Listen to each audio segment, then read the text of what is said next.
A few days ago, Google, OpenAI, and Elon Musk all released new AI models with reasoning capabilities that surpass anything we've seen before. And while you're watching this video, thousands of companies are quietly deploying autonomous agents that are already replacing entire teams. This is not speculation. This is not a distant future. This is late 2025. And over the next 1,000 days, your job, your economic value, and the structure of the global economy will be fundamentally redefined. Some people will ride this wave. Others will be overwhelmed by it. The difference won't be talent. It won't be luck. It will be preparation. November 2025 will likely be remembered as a turning point.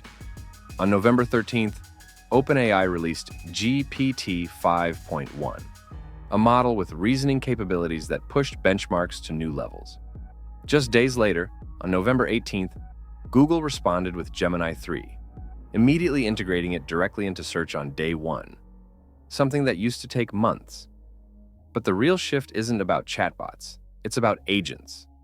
At the same time, Google introduced experimental systems that can autonomously write, debug, test, and deploy entire applications. Not assistants, not co-pilots. Autonomous systems executing full workflows without human supervision. According to current projections, by 2028, roughly 1/3 of enterprise software will include AI agents, capable of making a significant share of daily operational decisions on their own. And this number is almost certainly underestimated.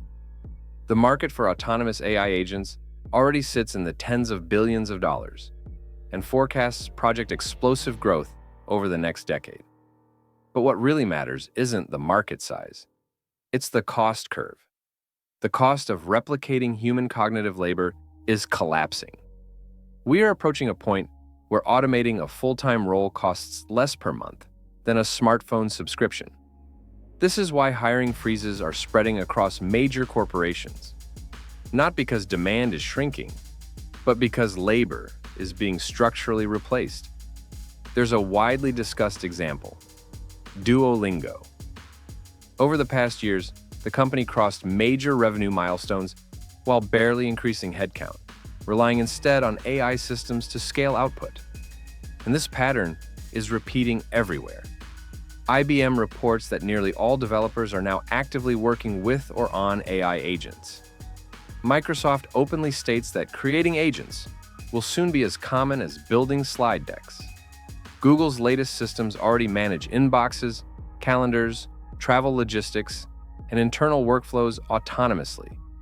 And here's what makes this transformation different from every previous technological revolution: speed. The Industrial Revolution unfolded over half a century. The internet took roughly 2 decades to reshape society. This transition is happening in 18 to 36 months. That's not an opinion. That's based on adoption curves, infrastructure rollout, and deployment timelines. This is the fastest systemic transition in human history. But the deeper disruption isn't jobs. Jobs are just the surface effect. Our entire economic system rests on a single foundational assumption: capital needs human labor to generate value. That assumption underpins income taxes, social security systems, monetary policy, and employment-based welfare. It's the invisible pillar holding modern economies together. What happens when that assumption collapses?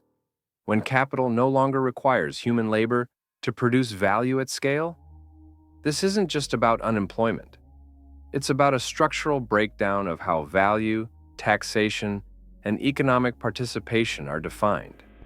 In countries like the United States, taxes on labor income represent trillions of dollars annually.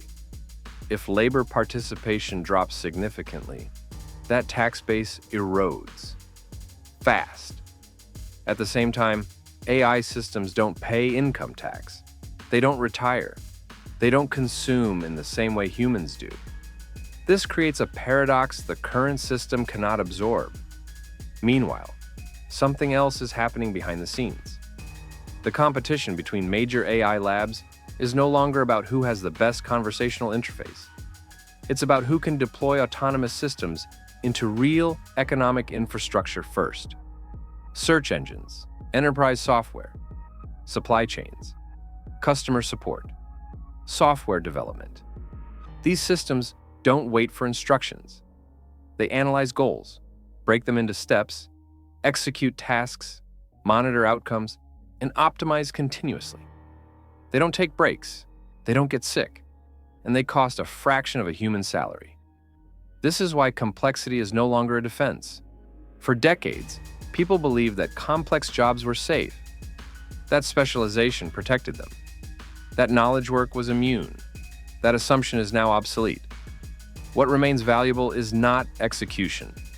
It's judgment, not output, but direction, not information, but interpretation. Paradoxically, this transition may force us to reevaluate what it actually means to be human. Most people don't find meaning in repetitive tasks, endless meetings, or administrative friction. Those were economic necessities, not sources of fulfillment.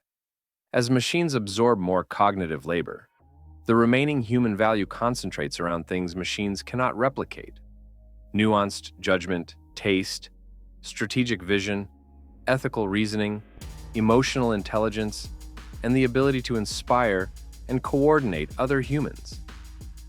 Data already shows new roles emerging around AI supervision, agent orchestration, system oversight, and ethical governance.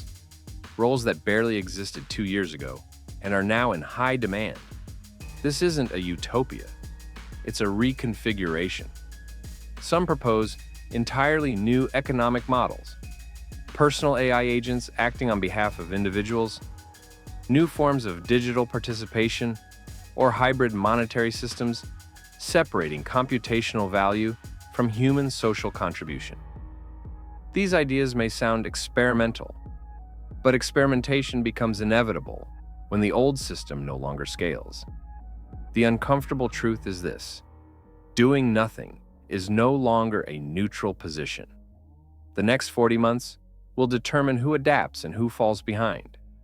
And unlike past transitions, this one doesn't grant a decade of adjustment. You don't have 10 years. You have roughly 1,000 days. The worst AI you will ever use is the one available today. Every month, these systems become more capable, more autonomous, and more deeply embedded into the fabric of society.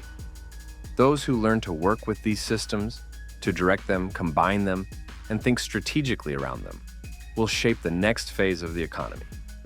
Those who ignore them won't be protected by complexity, seniority, or tradition.